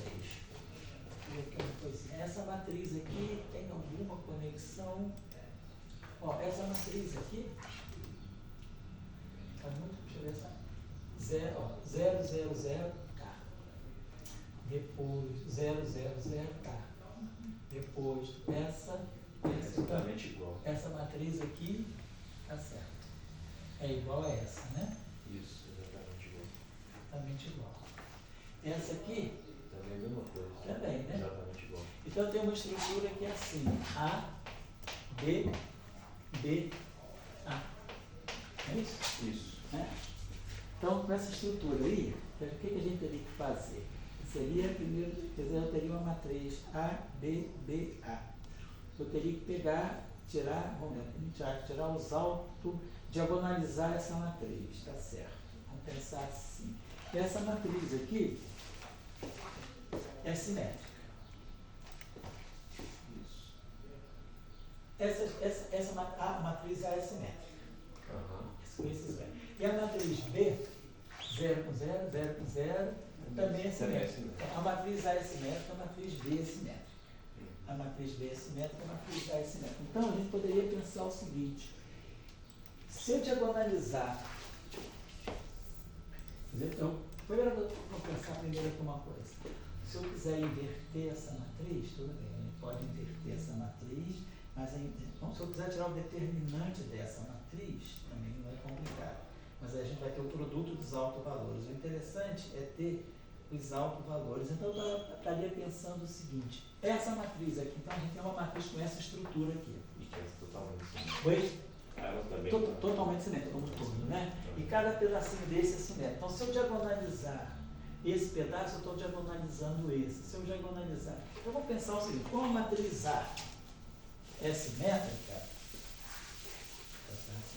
como a matriz A é simétrica, toda matriz simétrica pode ser diagonalizada por uma transformação ortogonal. Então, vai existir uma matriz S, tal que S, A diagonal, botar a til é a matriz diagonal, S transposto. Então, eu posso escrever essa matriz A como sendo S, A diagonalizada. Eu passo da base não diagonal para base, ou vice-versa. Eu posso colocar também assim: a til vai ser S transposto, tá? A matriz S é ortogonal, então a transposta dela é inversa. Então, eu posso escrever essa matriz A como sendo assim: existe uma matriz S que eu posso achar, a til S. Aqui, a mesma coisa vai acontecer para o B. B é simétrico. Então, vai ter uma matriz R, e aí aqui a matriz diagonal B til, R. E aqui R, B til, R. E aqui S, A til, S. Então, a gente poderia pensar o seguinte: se eu diagonalizar, então, como essas coisas estão desacopladas, né? Se eu diagonalizar, eu não preciso diagonalizar uma matriz 6 por 6, eu posso diagonalizar duas matrizes 3 por 3. Né? Eu acredito que o S e o R vão ser iguais, né? Provavelmente. Como a matriz como um todo é simétrica, né? A matriz como um todo, também ela é simétrica, né? Então, se você fizer uma 6 por 6 que vai diagonalizar tudo, provavelmente ela tem que ser... Se eu pegar, exatamente, boa ideia. Se a gente pegar uma matriz 6 por 6, talvez o que esteja acontecendo seja o seguinte, Mateus. A gente deveria fazer o seguinte: pegar essa matriz aqui, botar assim, é como se eu tivesse assim, S... E o R, isso R, que eu pensei. Né? Isso. R, S, Isso. aí aqui a matriz... A, B, B, A. Isso, A, B, B, A. E aí vai ter que aplicar nos dois. Isso, e aqui a matriz transposta, né? Isso. E aqui eu coloco S transposto, vamos ver se vai dar certo isso, R transposto, R transposto, S transposto. Se eu fizer esse produto, vai ficar A, S transposto, mais B, quer dizer, fizer esse produto aqui, deixa eu ver se vai dar certinho. Eu faria aqui. Vou multiplicar essas duas aqui, né? Então isso aqui daria AS transposto mais BR transposto. Então, quando eu multiplicar por ela, ficar S, mas ele não vai dar, né? Então vai misturar S com R, né? Eu acho que o ideal, na licença aqui, seria o seguinte: a matriz A, ela está misturando, ela está misturando esses três primeiros com esses três primeiros, né? A matriz B ela mistura esse com esse de baixo, não é isso? Tá certo, né? Então eu acho que o ideal aí seria a gente diagonalizar.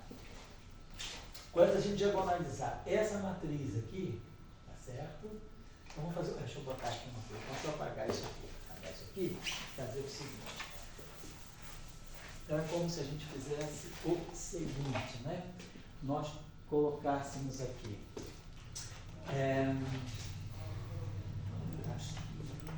se a gente pegar aqui, botar si left barrado, zeta left barrado, aqui right barrado. E aí aqui eu vou ter si c barrado, zeta left c barrado, aqui right c barrado. Aqui eu vou colocar, quer dizer, eu teria essa matriz aqui, eu teria esses três aqui. Eu botaria assim agora aqui, a matriz que vai pegar esse aqui, né? Eu estaria colocando aqui um R transposto, S, vou colocar aqui a matriz S transposto, tá? Aqui colocaria a matriz R, deixa eu ver se essa transposto vai bater nisso, essa aqui vai bater no R transposto, tá? Então é isso aqui com isso aqui, tá?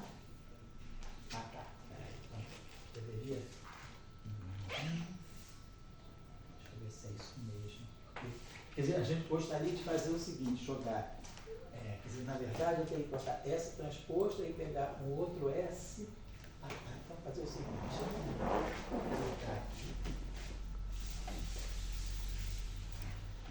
Essa matriz está assim, eu botei isso aqui. Então nós estamos colocando aqui, essa matriz eu estou escrevendo dessa forma aqui.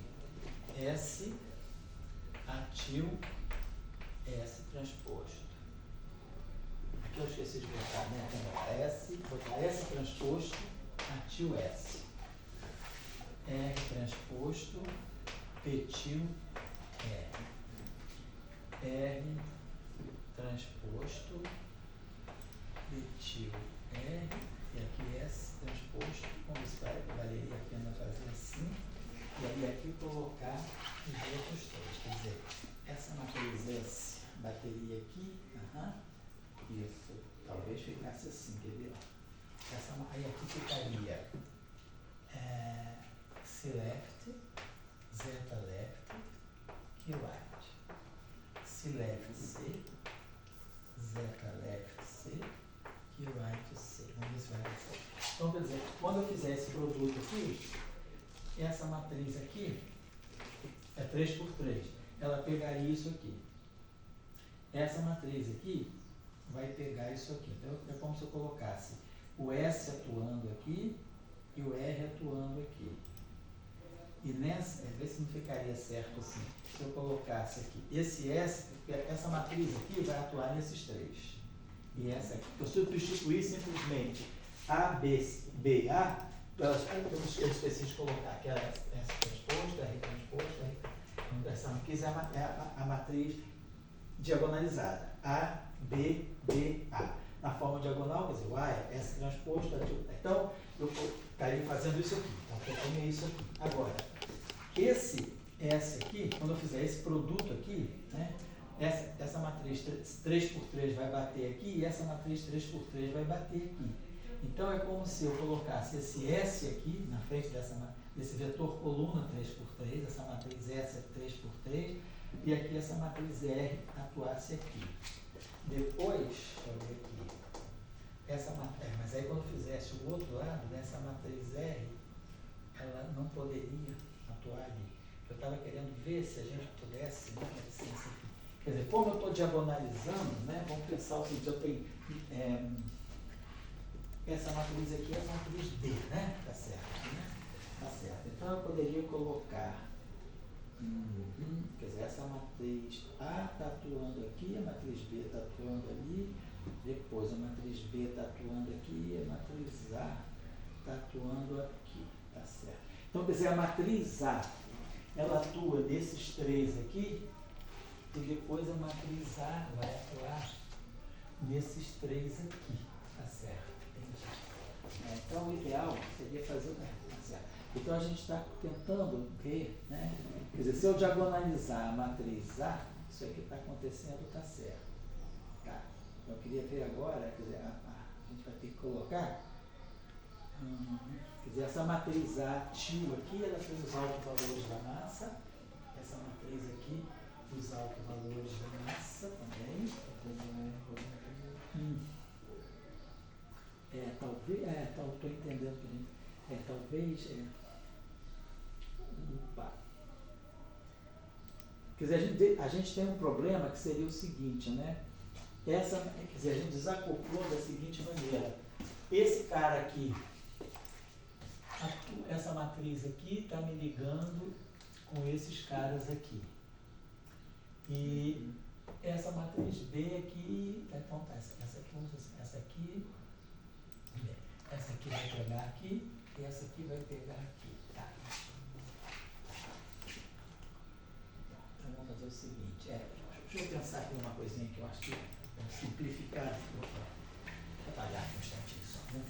Então o problema, quer dizer, claro, na pior das hipóteses, a gente teria que diagonalizar essa matriz 6x6.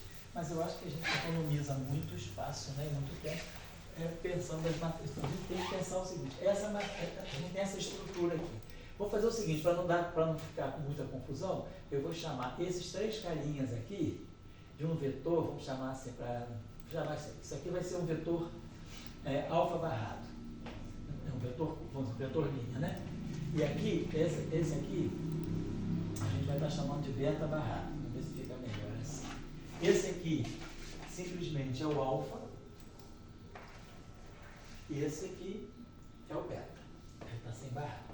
Então é como se eu tivesse o seguinte, tem esse vetor aqui, linha, quer dizer, alfa barrado, 3 elementos aqui, beta barrado, 3 elementos aqui. Aí aqui nós temos a matriz 3x3, A, B, B, A. E aqui a gente tem a matriz alfa, matriz coluna alfa beta. Então, esse A está atuando aqui, B beta, né? Então tá certo. O que a gente tem, na verdade, é isso aqui. Se eu quiser fazer esse produto aqui, isso aqui vai ficar A alfa mais B beta. Aí vamos ter B alfa mais A beta. Vamos pensar assim. E aí eu teria alfa barrado, A alfa, alfa barrado, B beta. Tá. O que nós gostaríamos de ter seria, quer dizer, colocar essa matriz aqui, quer dizer, essa matriz 6x6 em forma diagonal mesmo, né? Tá certo? Então, o que a gente talvez o que a gente possa fazer, quer dizer, se eu fizer a transformação, quer dizer, se eu diagonalizar ABBA, né? Quer dizer, ficaria se eu diagonalizar a matriz, quer dizer, então, aqui a gente fez a seguinte coisa, então deixa eu ver, a gente fez isso, tá? Aí aqui a gente pegou essa matriz aqui, a gente escreveu essa matriz aqui da seguinte maneira. S transposto, A diagonal, S. R transposto, B diagonal, R. E a mesma coisa aqui, R transposto, B diagonal, R. S transposto, A diagonal, S. Tá. Aí quando eu fizer o produto, né, a gente vai ter o S atuando no alfa, o S transposto atuando no alfa barrado. Então eu teria esse produto aqui, seria assim. Vamos ver. S, tá, então esse aqui pegaria aqui, esse aqui pegaria aqui, legalzinho, fácil. Depois eu teria o alfa barrado. Eu queria ver se a gente conseguia fazer de uma forma mais concisa.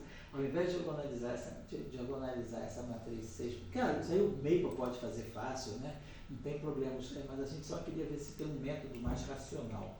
Porque, se eu... tá. Outra coisa que a gente poderia pensar, a gente inverte não, né?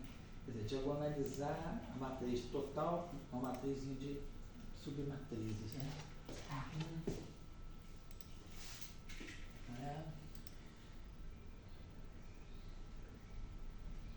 Isso. Essa coisa aqui. Deixa eu ver uma coisa aqui, ó. O que isso aqui está dando pra gente? Isso aqui está dando pra gente assim, ó. A alfa mais B beta. B alfa mais A beta. Fiz esse produto aqui. E aí agora juntando com isso tudo aqui, isso vai ficar a alfa barra, A alfa, mais alfa barra, B beta, mais beta barra, B alfa, mais beta barra, A beta. A gente ficou com isso aqui. Tá certo. Tá legal. Tá joia. Aí a gente pode. Tá, o ar tá aparecendo também. Ah, tá legal. Tá joia.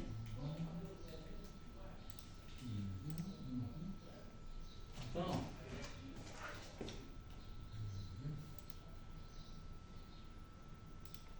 Alfa barra.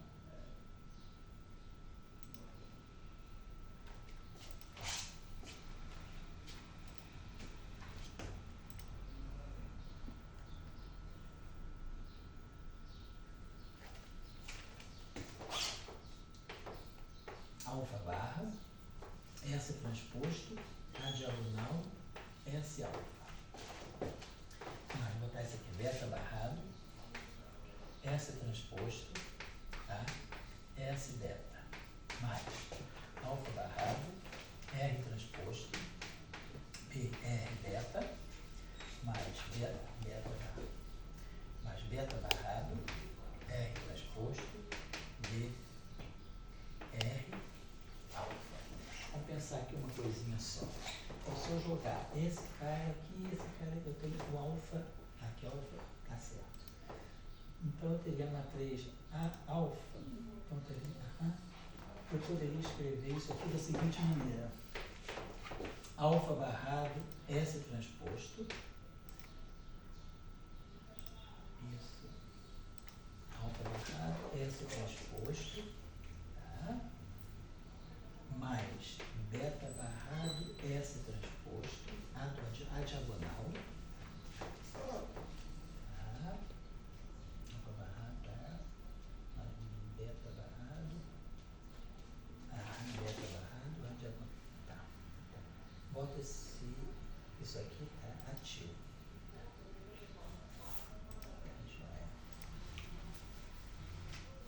Beta barrado, S beta. Tá. O que eu estou ali olhando aqui é o seguinte, essa matriz aqui é diagonal.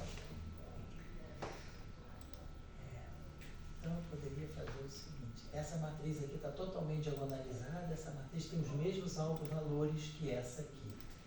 Então, porque se a gente olhar para essa estrutura aqui, essa matriz aqui está diagonalizada, essa matriz aqui está diagonalizada. Então eu teria aqui, vamos dizer assim, essa matriz 3×3 diagonal, as mesmas massas que estão aqui, vão estar na diagonal aqui, vão estar na diagonal aqui. E aí eu teria essa combinação. Então, só para a gente ter uma ideia, eu pensaria o seguinte, então a gente fez isso aqui. Eu estou assim, o problema que a gente tem é esse, mas aí agora é que a gente vai substituir as matrizes, depois de fizer esse produto, né, essa estrutura está assim, a gente vai substituir essas matrizes pela forma diagonal delas, usando a transformação ortogonal. Então, por exemplo, essa matriz atil, eu teria alguma coisa do seguinte tipo, alfa barrado S, que é um vetor linha, a matriz atil, que é, vamos dizer assim, M1 ao quadrado, vamos dizer, as matrizes de massa seriam M1, M2, M3, que multiplica alfa S, mais a matriz aqui, beta barrado S, e aí é diferente, mas aqui a mesma matriz, M1, M2, M3, e aqui beta S.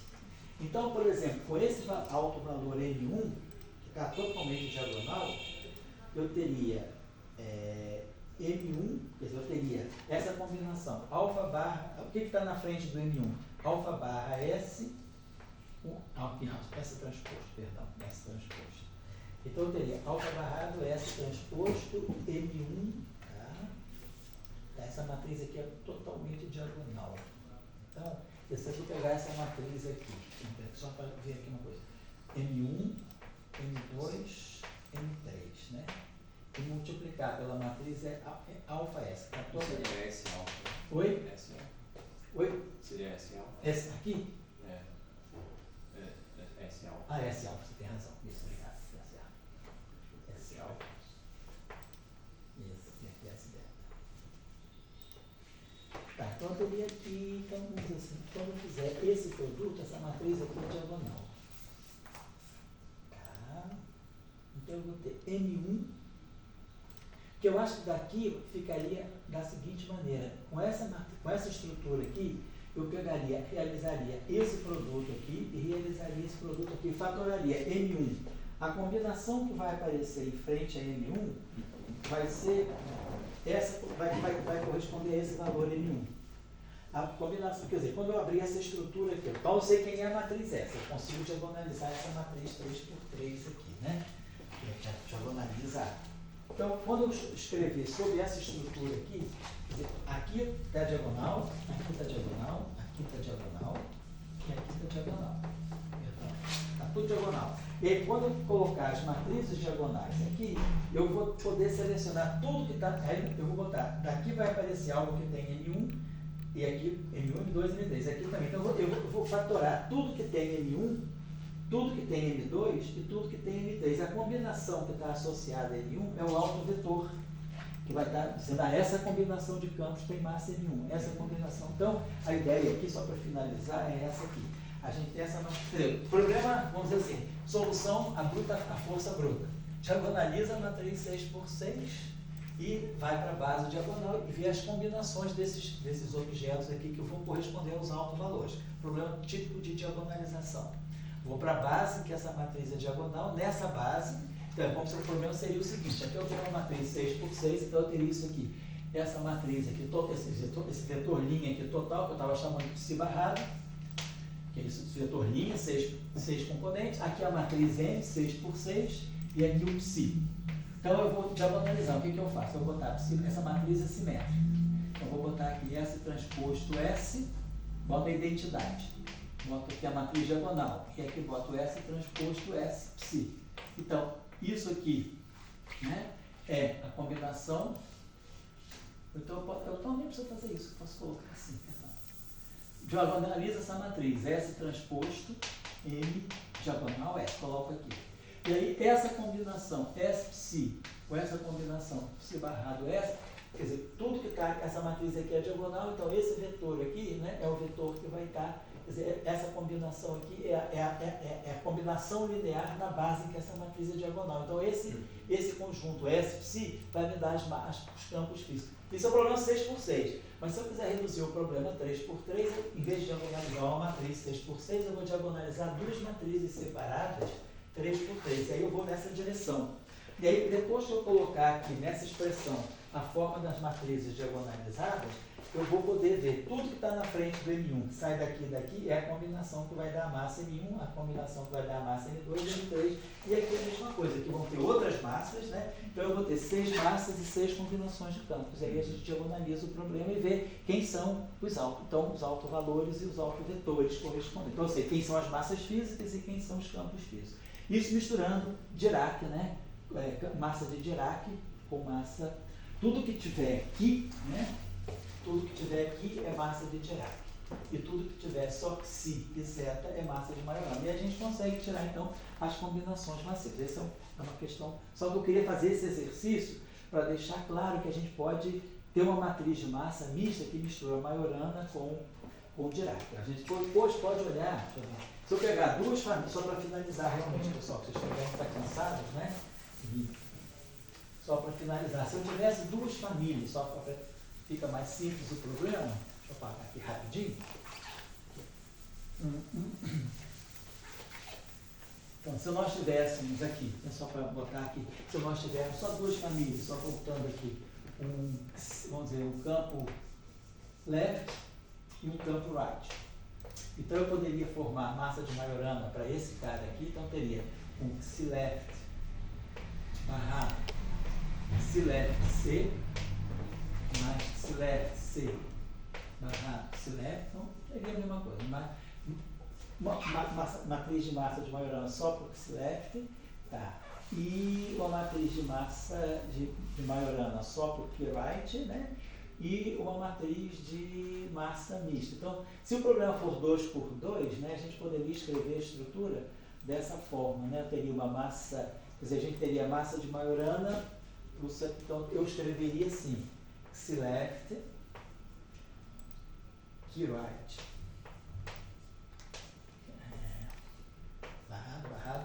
C left, C barrado, e right, C barrado. E aí colocaria aqui a matriz, né? E aqui colocaria C left, key right, C left, C, key right, C. Então teria esse problema aqui. Então seria esse pedacinho, essa aqui, dois, né? Dois aqui, e essa matriz aqui 4x4. Né? Então eu poderia ter uma massa de Majorana, na diagonal a gente poderia ter as massas de Majorana, né? Massa de Dirac, então eu estou misturando, não, left com left, right, então eu teria aqui uma massa de Majorana aqui, vamos usar uma massa de Majorana, as massas de Majorana aqui, e depois aqui eu vou estar misturando esse setor aqui, vai estar misturado com esse aqui. Então aqui vão ser massas tipo, vou ter massas de novo, vou ter massas de Dirac e Majorana misturada. Só que uma matriz 4. Então talvez assim, para ter um caso mais concreto, para a gente poder realizar mais fácil, seria pegar o caso de alguma coisa assim. Um ferno left, um ferno right, formar com o ferno left a massa de Majorana, formar com o ferno right a massa de Majorana e formar uma massa de Dirac a partir dos dois. Eu poderia fazer algo desse tipo, né? Seria, talvez, não pergunta, seria necessário, bota a massa mais geral, fazer de novo o mesmo problema, só que com duas famílias. E aí o problema vai ser uma matriz 4x4, que eu acho que fica mais fácil de resolver. Uma outra possibilidade também, só para facilitar, para a gente ter um caso concreto, seria fazer a massa de Majorana para o left e uma massa de Dirac para left e right. Não fazer massa de Majorana para o right. Eu estou pegando o caso mais geral, que é massa de Majorana e massa de Dirac. Aí que eu poderia pegar só essa massa de Majorana e esse aqui só entraria na massa de Dirac. Poderia fazer algo desse tipo, né? E aí a gente teria algo, para finalizar, teria algo assim. C left barrado, C left C mais, C left C barrado, C left. Tá. Então isso aqui seria, vamos chamar isso aqui de uma massa Mi1.